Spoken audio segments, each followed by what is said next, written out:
Bonjour, aujourd'hui je vous retrouve pour la suite de notre histoire du fils prodigue, dans Luc 15, je vous le rappelle. Et donc nous avons vu dans les autres capsules que en premier lieu, le fils il est rentré en lui-même et puis il a dit « je me lèverai et j'irai vers mon père ». Il a pris une décision et j'espère que tu l'as prise, toi qui m'écoutes. Ensuite, il nous est dit que le père, il a accueilli son fils les bras grands ouverts. Il ne lui a pas fait des reproches, mais il l'a accueilli tel qu'il était, repentant, les bras grands ouverts. Et ça a été une joie pour le père de retrouver son fils. Il dit « Mon fils qui était mort est revenu à la vie ». Et donc c'est quelque chose de merveilleux de voir combien le Père ne nous rejette pas, mais qu'il nous accepte les bras grands ouverts.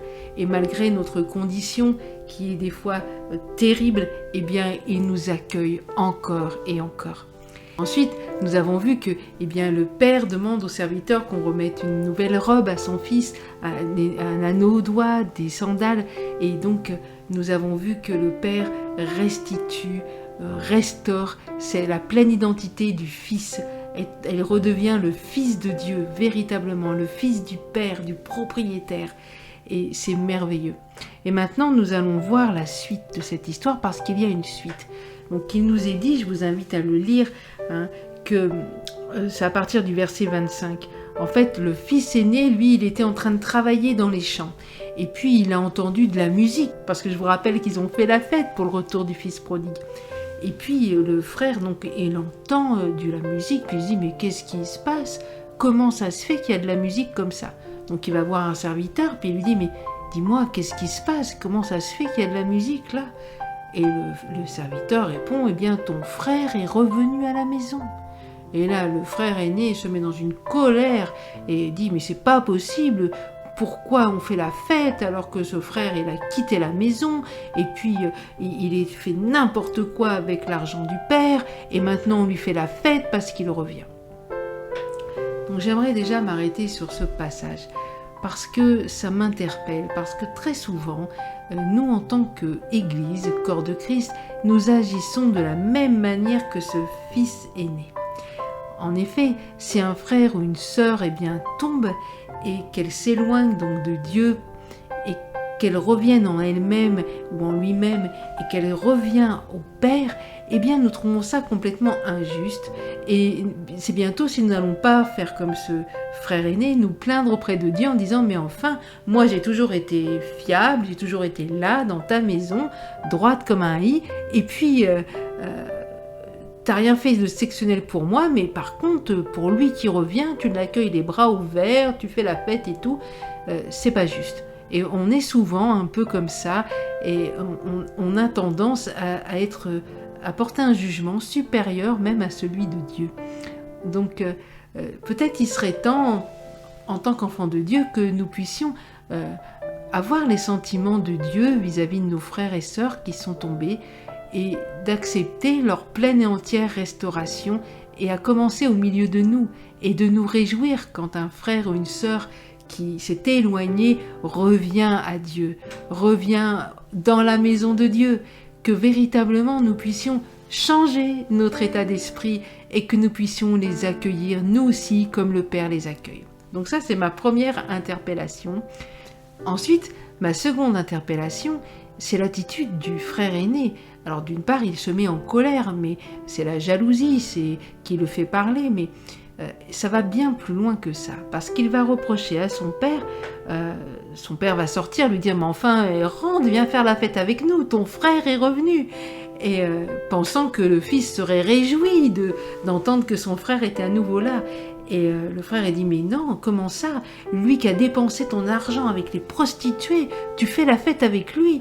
Et moi, en fait, j'ai toujours été là, toujours été fidèle, toujours été à la maison, et tu m'as même pas donné un petit chevreau, et pour lui, tu sors le veau gras. Non, mais ça va pas du tout, ça. Il est hors de question que je me joigne à cette fête. Et le père lui répond, et ça, je vous invite à le lire, « Mon enfant, lui dit le père, tu es toujours avec moi, et tout ce que j'ai est à toi.